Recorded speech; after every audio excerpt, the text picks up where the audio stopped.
Hello. Good afternoon. Hello. Can you hear me in Teams? Yes, we can. Okay, thank you. So today we have our last class of HPC tools. As I told you, this is going to be a short one because we have just a few slides remain to finish the subject.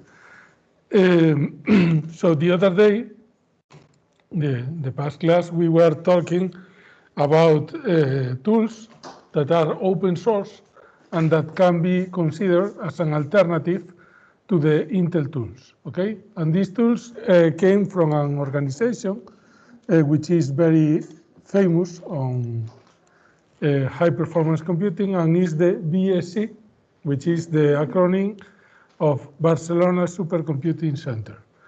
So when we saw this suite of tools, we saw that it was divided basically in two main building blocks. Stripe was a tool that is intended to generate a trace of the execution of one application, recording many types of events and things that are happening during the execution. And after that, as it happens in other set of tools, we have a visualizer, which in this case was called Paraver. Okay, and the idea of Paraver is that you open the trace generated with Stripe using Paraver, and you can see different kinds of events. We saw that this visualization tool was built around several mathematical concepts or several representations of the information, such as timelines that represented, the evolution of a metric or an event through time in the different threads or the different processes that compose the platform or the execution. And then we can visualize the same information using tables or using another graphical representation, which was called histograms.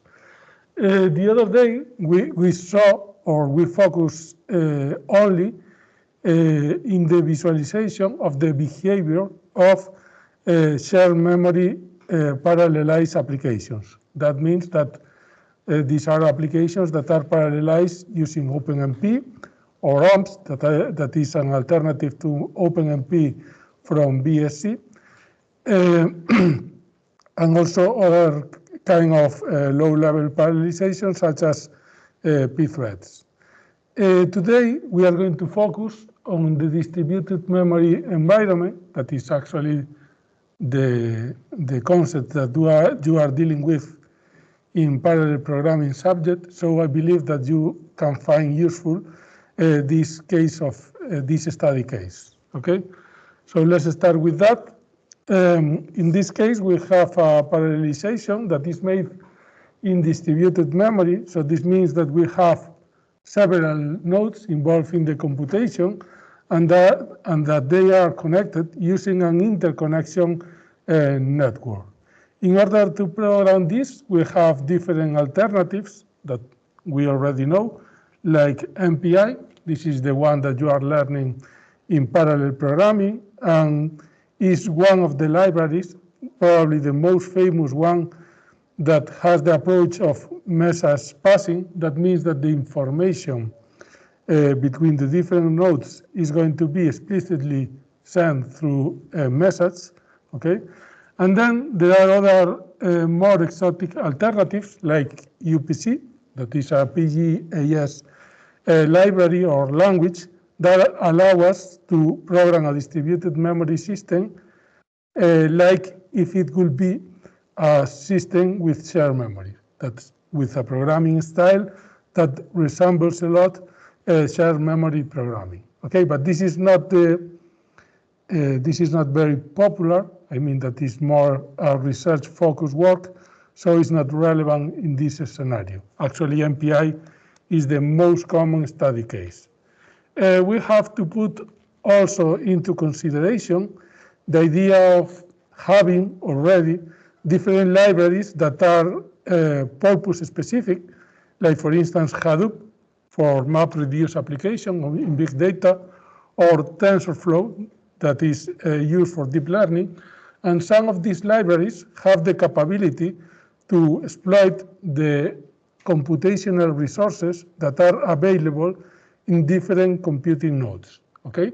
So in the underlying implementation, they use probably MPI in most of the cases to implement this, but this is transparent to the user, okay? Okay, so I have here a small review of MPI, because depending on when we teach this subject, sometimes it's required to have this review of MPI. In this case, as you are now learning MPI, I believe that this is not required at this point, okay? So we are going to skip that. Okay, so like as it happened in the case of the shared memory environments, we have like several examples that allow us to investigate on different problems that can appear, in this case, in distributed memory environments.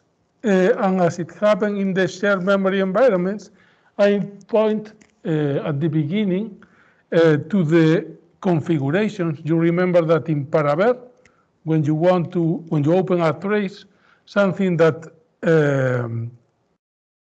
that you have to do right after that is to open a configuration with which you are going to open or visualize that trace. And that configuration corresponds to the visualization of certain metrics, okay?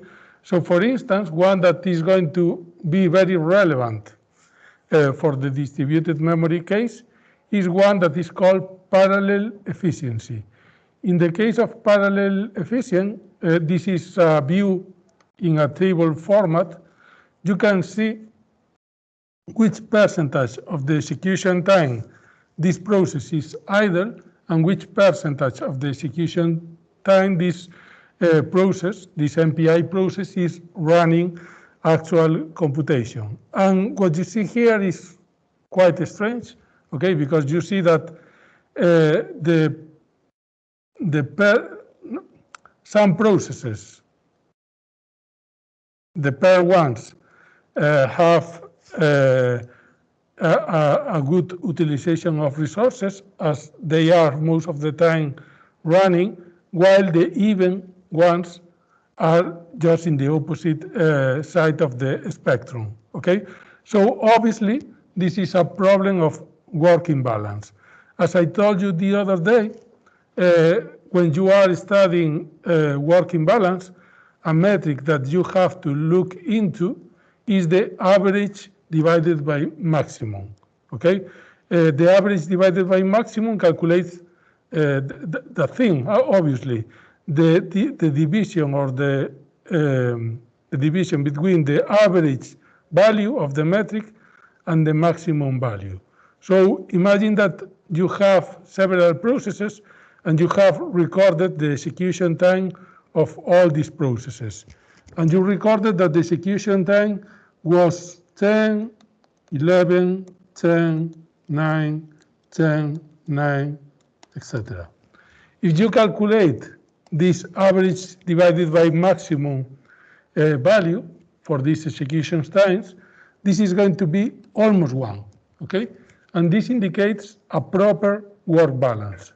However, when you have work imbalance, what you have are very distinct execution times, like 5, 10, 20, 2, 3, 6, 10, something like that, okay? If you calculate, in this case, the average divided by maximum value, this is much smaller than 1, and this is an indication of work imbalance, okay? And as you can see here in this example, as we predicted before, or as we observed before, this is a value which is low, is 0.55. So this indicates that there is work imbalance in this situation. So when you have work imbalance, there are different reasons why this work imbalance can happen. Okay, for instance, that not all the processes get an equal number of work to do. Okay, the same amount of work to do. So that could be a potential problem. Or maybe that in some of the processes, the cache performance is worse, okay? And this is overloading the execution time of that specific processes. So in order to investigate this, something that we can do is to use another configuration. This configuration is useful duration. The useful duration is a concept that appears all the time in all the tools from the Barcelona Supercomputing Center, and is the average duration of an MPI process execution burst. Okay, so when you are executing something in MPI and you look into the behavior of that application, normally what you have is communication, computation, communication, computation, and all the time like this, okay? And this is the usual appearance or behavior of that kind of application. So the good approach here, or the good news will be that the computation is the highest percentage of the execution time, and the communication, it doesn't require a big overhead, okay? So this is indicated by the useful duration metric. And as you can see here, this is a timeline. These are MPI processes, and this is through time, through execution time. So what you can see is that, remember that the lighter values the lighter colors indicated a smaller value for the metric. So here, green is lighter and blue is higher. So what you can see here is that the behavior of the useful duration metric is not uniform across the different processes. Some of them have higher values for this metric, and others have a smaller value, okay? And that's, again, an indication, a clear indication of work imbalance. Okay, so if we investigate further on this, another kind of configuration that might be relevant is this one, MPI stats. In MPI stats, what you get in the table view is the percentage, in this case, percentage of the execution time that is spent outside of MPI, that is computing, and then in the different types of MPI calls that you may have, okay? So for instance, in this example, you see that this is the percentage of the time outside of MPI. And again, you can see here that the behavior is not uniform, okay? Sometimes some processes have a low percentage outside of MPI, and others have a high percentage. And the same is going to happen in the timeline view. In this case, in the timeline view, in black, you are going to have the time spent outside of MPI. In blue, you are going to have the calls to MPI broadcast. In green, you are going to have the calls to MPI reduce. And in red, although this is not relevant here, you have the calls to MPI communication rank. Okay? So you can see again that this is a clear work imbalance. A possible reason for work imbalance is that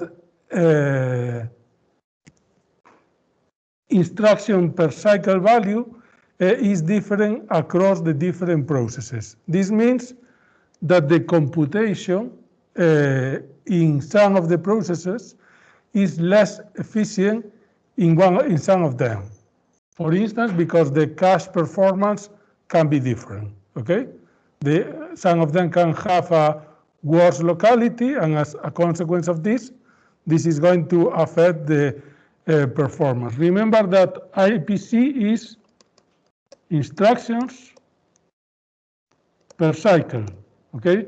So the higher the value, the better is the performance, and the smaller the value is, the worse is going to be the performance. As it happened in all the other tables, if we want to detect work imbalance due to this reason, we can check the average divided by maximum value. And you can see that the value is very close to 1. So this means that there is work imbalance because the other metrics said that there is work imbalance, but the reason for this is not the HPC, okay? Because there are not very different HPCs in the different processes. So we have to keep investigating the reasons for this different performance. Another usual suspect is the number of instructions, that is the amount of work that is being executed by each process, okay? So this is a table representation, and you can see obviously that the amount of work for each process is quite different. In the pairs, we have a value, and in the even processes, we have another value. And actually, if you check the average divided by maximum value, you can see that this value is clearly smaller than 1. And this means that there is a bad work imbalance. So we have detected the reason for this work imbalance, that in this case is the different number of instructions that are assigned to each different process. Okay, so this is just a discussion about the different factors that can influence the performance of an MPI application.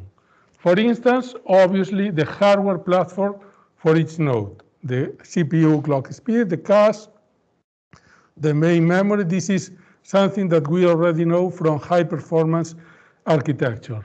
The interconnection network, the technology, the protocol, the latency, the bandwidth. Okay, for instance, in Finisterrae, I believe that you have InfiniBand, okay, and then in other clusters of supercomputers, you can have another technology such as fast Ethernet, and obviously within this technology you can have like different implementations, okay, and also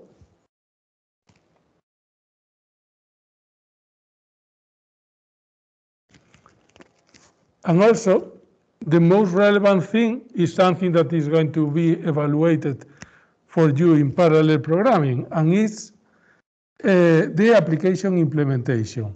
On one side, we have the efficiency of the algorithm and its scalability.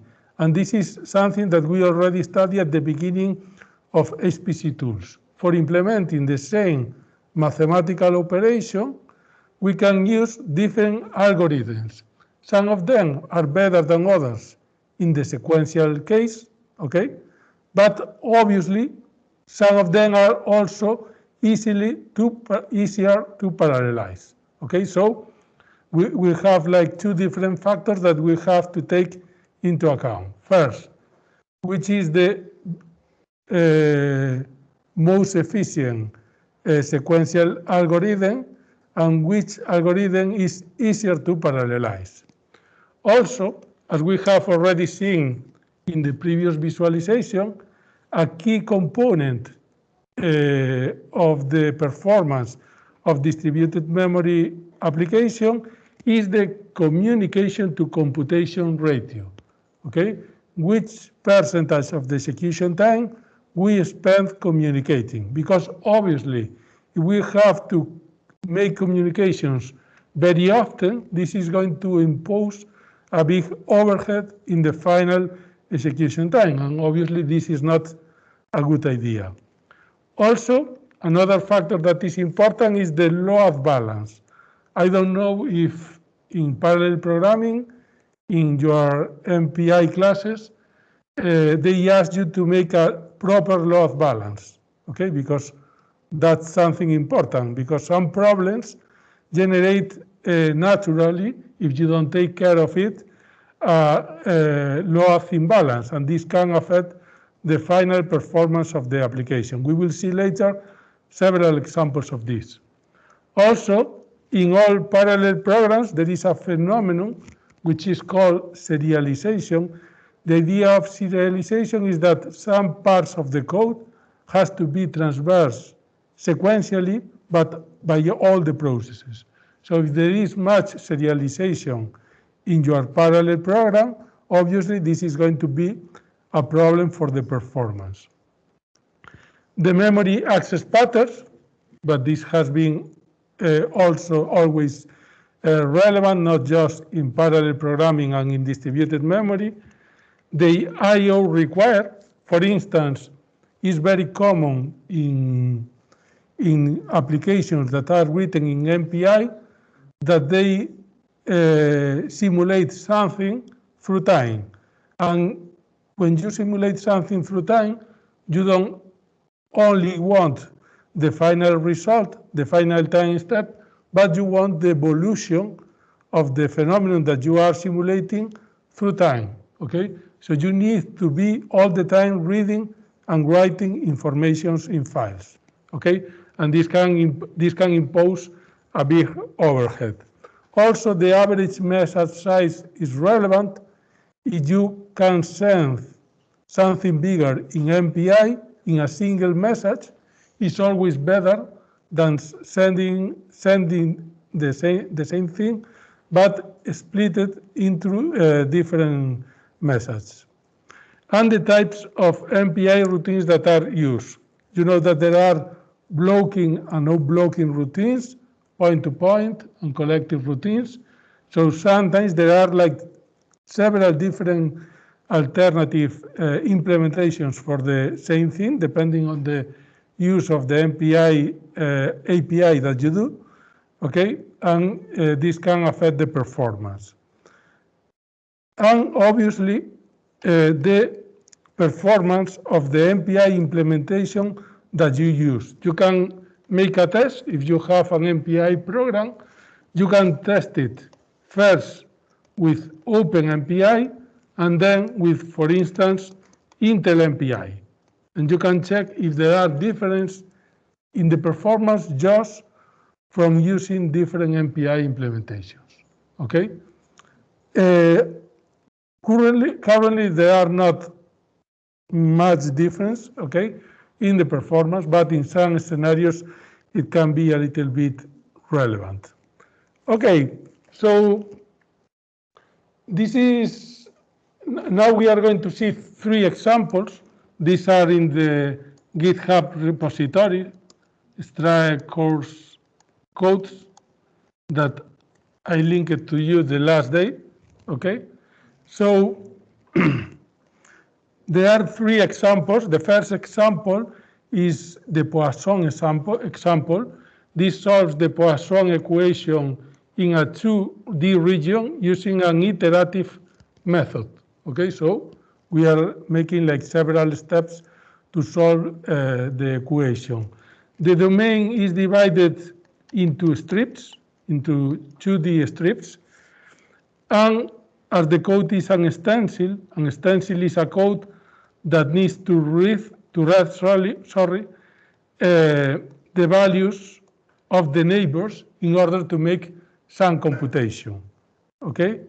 So the idea is that as these strips are going to share common neighbors or are going to be reciprocal neighbors, we need to exchange updates of the information between the strips assigned to different MPI processes, okay?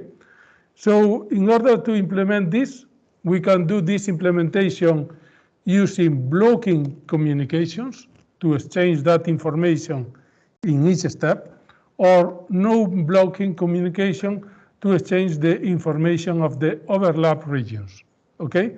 And if this is legal, normally this is going to be better, okay? Because you make some communication, but instead of waiting until the communication is complete, you can continue doing other independent computation. And this is the case of this example.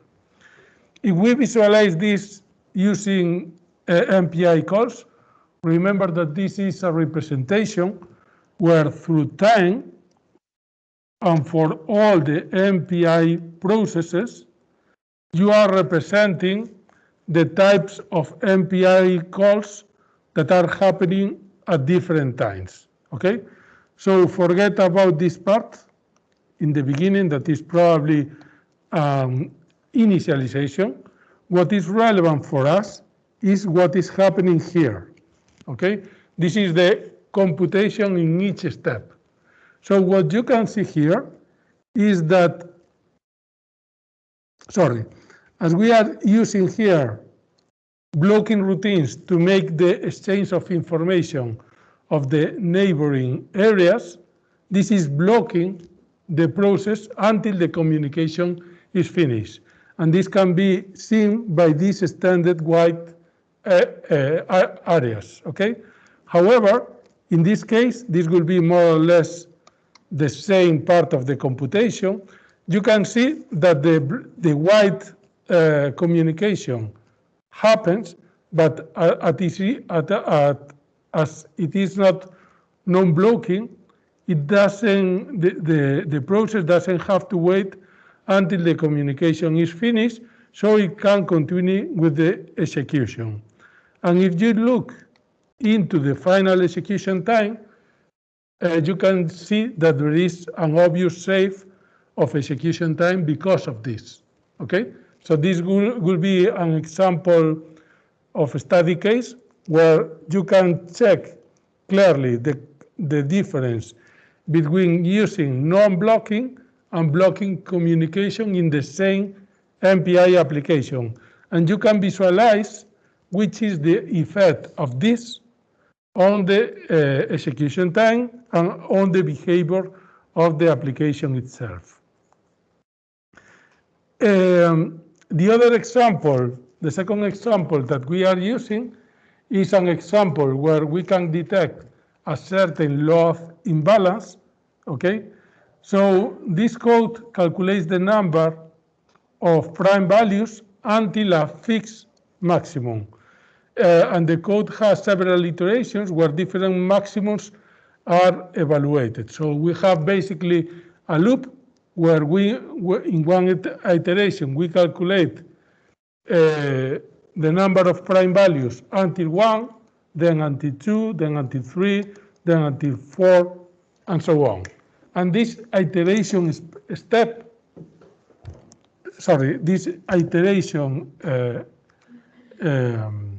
space can be divided into different processes, okay? So a big concern of this algorithm, when you distribute the computation among different processors or different threads, is the work imbalance. And we are going to see what happens. In the first version of this implementation, which is called prime version 0, this makes a consecutive distribution of the iteration step. So this means that if this is the iteration step, and we are dividing the work among 4 processes, the first iteration goes to process 0, the next set of iterations to process 1, process 2, and process 3, okay? If we make this implementation and we evaluate the standard to maximum value, the value is 0.47, which indicates a clear load imbalance. If we make a block cyclic distribution, this means that we are going to divide the iteration space in smaller chunks, for instance, of 4 iterations for P0, P1, P2, P3, and then we start over, P0, P1, and so on, until the end. From a theoretical point of view, this is better, but still the even values are assigned to certain process, and they are going to do more work, okay? So in order to solve this, we need to discard even values by definition, okay? And if we do so, then we can get a better working balance that is close to 0.8, which is closer to 1, and this means that the work distribution is better.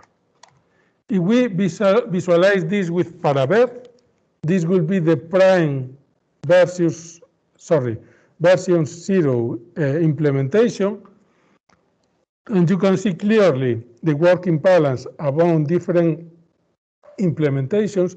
You can see that the processes with the higher ranks have to do more work than the others, because work is the part in black. Okay, so for instance, you can see that this thread has little work to do, okay, and that's why it has a tiny black part. In prime version 1, what you can see is that some threads, those that are getting the even values, are getting less work. So as a consequence, you can see that some threads are getting more work than others, okay? And the best version is this one, prime version 2, where you can see that the working balance is proper because we are discarding those cases where we don't have to do much work, and at the same time we are going to make it, we are making a block cyclic distribution. And I believe that this is all the execution, and you can see that this is the execution time of this is 1.8, the execution time of this is 1.9, and with a proper work distribution, the execution time is 1.2. Okay, so obviously there is a big performance gain from executing things with a proper working balance. The last case is the case of hybrid applications. In hybrid applications, you combine MPI and OpenMP, okay? Because obviously, for instance, in Finisterrae, you have like different nodes interconnected, and each node has itself 24 cores. So it's not only that you are going to create one MPI process per node, okay, but that inside each node you have to do also parallel programming. So you can do this just with MPI, but this is not something that can be advised. And the best way to do it is to use MPI for internode parallelization, but then the work that is going to be accomplished by each node is going to be distributed using OpenMP, okay? So when you have one of these implementations, you can use also Strae and Paraver to visualize what is happening. In this example, we have an application which is called Lules. Okay, this is a proxy application. Okay, it's not a real-world application, but a subset of a real application which is computationally relevant. And in the execution that we are going to visualize, we use 8 MPI processes in 4 nodes and 12 OpenMP threads on each node, okay? So this means that in each node of the execution, we have 2 MPI processes, 1 per CPU, and then we use 12 OpenMP threads within each CPU to make the shared memory parallelization, okay? So if we see what is happening in this application with the MPI stats configuration, the only thing that we can see is MPI. Okay? So this means that in this visualization, OpenMP is invisible. Okay? And remember that MPI is only used in each CPU. Okay, so these are the colors that are represented here. However, if we visualize the same application with OpenMP, no, this is OpenMP profile, this is what you can see. The different parallel regions, the OpenMP parallel regions that are used to implement what is happening in each node of this application. These are all of them, but if we make zoom in just one of the MPI processes, we can see that each MPI process or each MPI task is creating 12 threads. Okay, so you can see that using MPI stats and OpenMP profile configurations, you can visualize the whole application, although this one is hybrid. Okay, any questions so far? No? Okay, so this is the end of the slides. These examples are in the GitHub repository that I put you the other day. Yesterday, I sent you to Teams, to the, let me,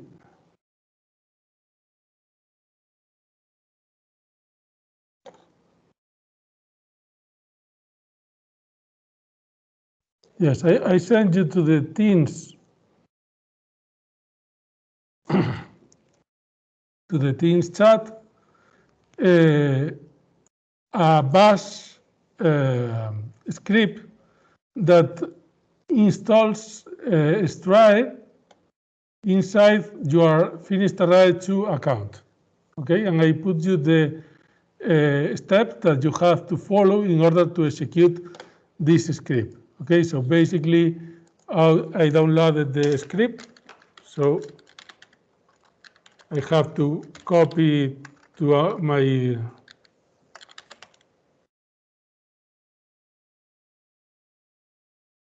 my account in Finisterrae 2.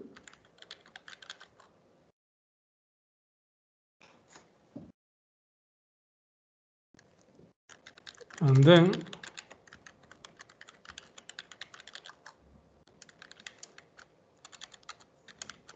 no, I didn't copy. Okay, I have to put this one to be copied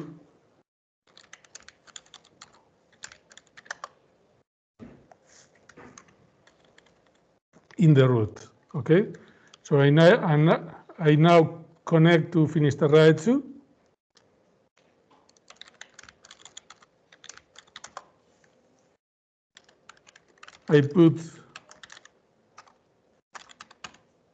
I give, sorry,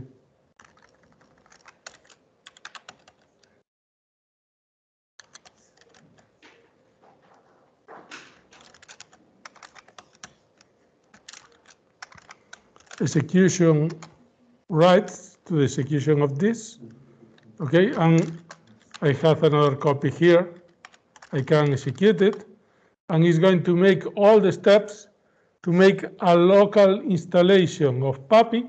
PAPI is the software for getting the performance events, and after that is going to make a local installation of Stripe.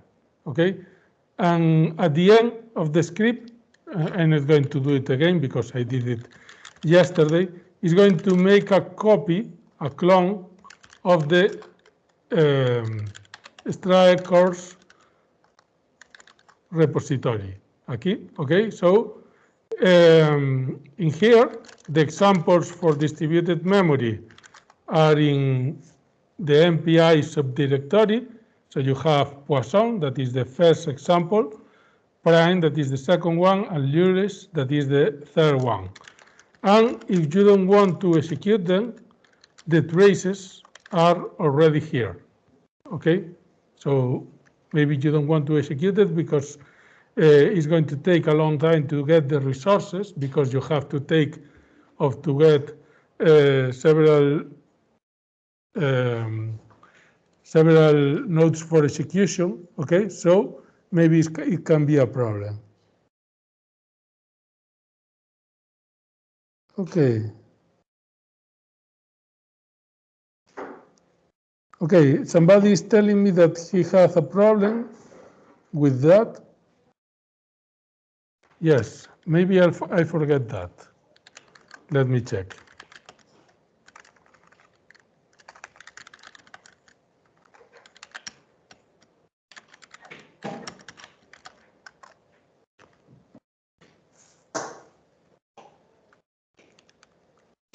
Oh, yes, it's true.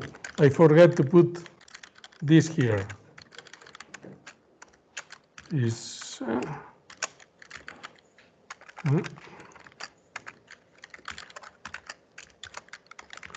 puppy, no, install puppy. Yes. I'm going to send you another copy. And it's possible that, yes, the leaf XML is missing. Let me check. Okay, so I'm going to put you the new script. Thank you, Alonso. That was right. Let me open an editor just to copy the script again. Okay, so try FTT version 2 SH. Okay,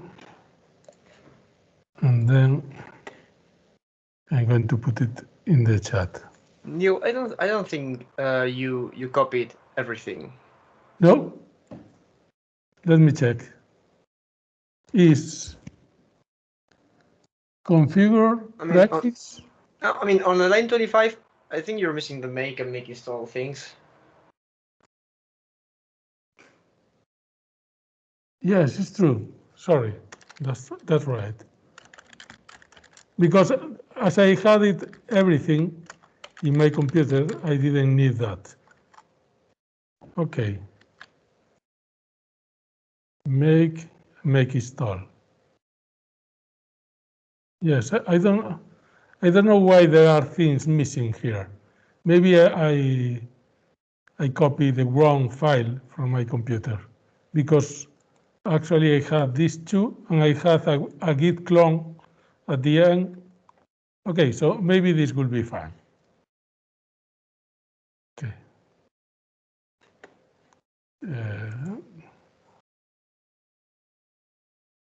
Sorry about that.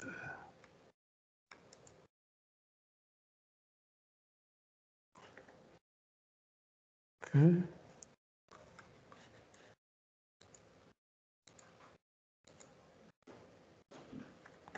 This is in the home.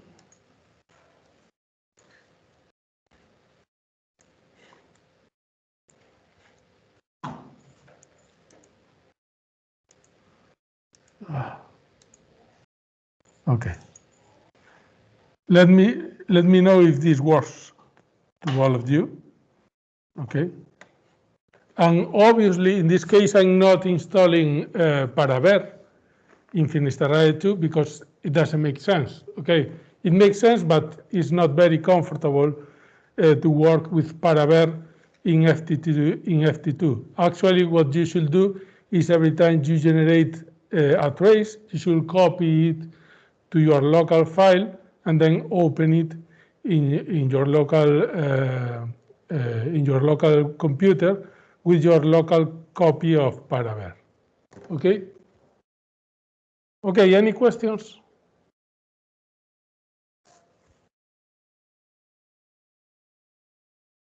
Okay, so that's the end of the slides. Today is a deadline. Is that possible for something? Today is a deadline? No. Tomorrow is a deadline. Tomorrow is a deadline for which?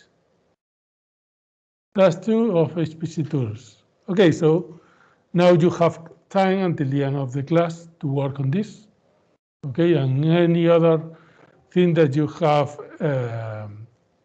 remaining. I will be available for you through Teams until 7:30. Okay, so if you want to make something that you have pending and you have questions about this, please ask them to me. And also, if you try these steps and you have any problem with them, also ask them to me, because I can fix something that maybe I forgot about. Okay, and that's it. Okay, in the future, obviously you still have to do task 3. That is going to take you some time and some effort. So when that happens, I don't know if any of you already started, but when that happens, don't hesitate, obviously, to contact me or Emilio through Teams about any problems that you may have. Okay? Okay.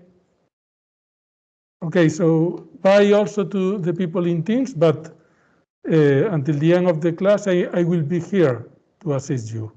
Okay? Bye-bye. Bye.